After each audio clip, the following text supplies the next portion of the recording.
that states, لِدُوا لِلْمَوْتِ وَبَنُوا لِلْخَرَابِ. لِدُوا لِلْمَوْتِ وَبَنُوا لِلْخَرَابِ. As human beings, we procreate, we have children, we have offspring. But the irony of life is that a mother gives birth to a child, and the ultimate outcome and the final result is death. A child is born, and after going through years and years of growing up and life and ambitions, lidu, lil maut. But eventually, the end result is the same for everyone. وَبَنُوا لِلْخَرَابِ. And many people, they love building homes, they love expanding, they love buying things. But the nature of life, again, is the moment you get something, the timer begins. The clock starts ticking. There's never a time where a person has a home and that home lives forever and ever. If you've ever traveled to some of the Muslim countries that had big empires, for instance, if you go to Uzbekistan, mashallah, they have such beautiful buildings and architecture. If you go to Turkey, you'll see such beautiful architecture, the subcontinent. And anyone who walks into these old palaces, these old madrasas, these old buildings, you'll be taken aback at the stunning architecture.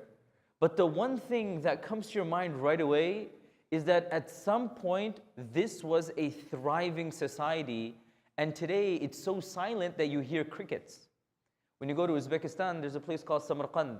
There's a whole square, it's known as Rajasthan Square.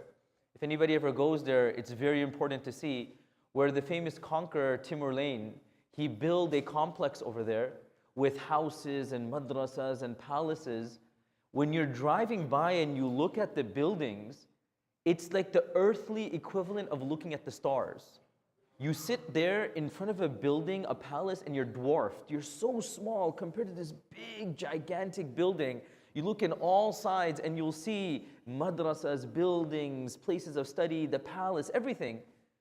And you're sitting there in parts of the day where it's completely quiet. You don't see a single person.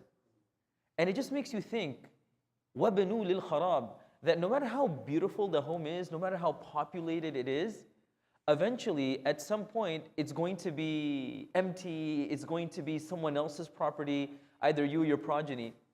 When we used to study in South Africa, subhanAllah, the madrasa that we stayed in was a big building. It was like a mansion. But all the madrasa students stayed over there, and the structure of the house always struck me as something very unique. It's a home. And I asked the principal one day, I said, you know, mashallah, this isn't a madrasa, purposely built madrasa, it's a home that you guys purchased. And he said, what happened? How did you get such an interesting, structured, architectured home? And he said that the person who built this home was a very wealthy person, and he had many children.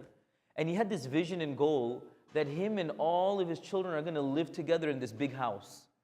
And he initially bought the house, and his family, everybody was there. But one thing led to another, one person left, one person got married, and eventually he was the only person left.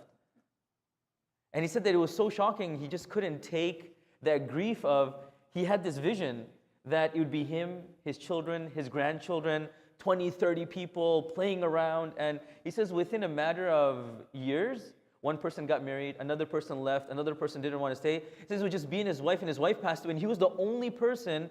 And he said a house for 50 people with one person, just, it seems very weird. And eventually he just gave it to the madrasa.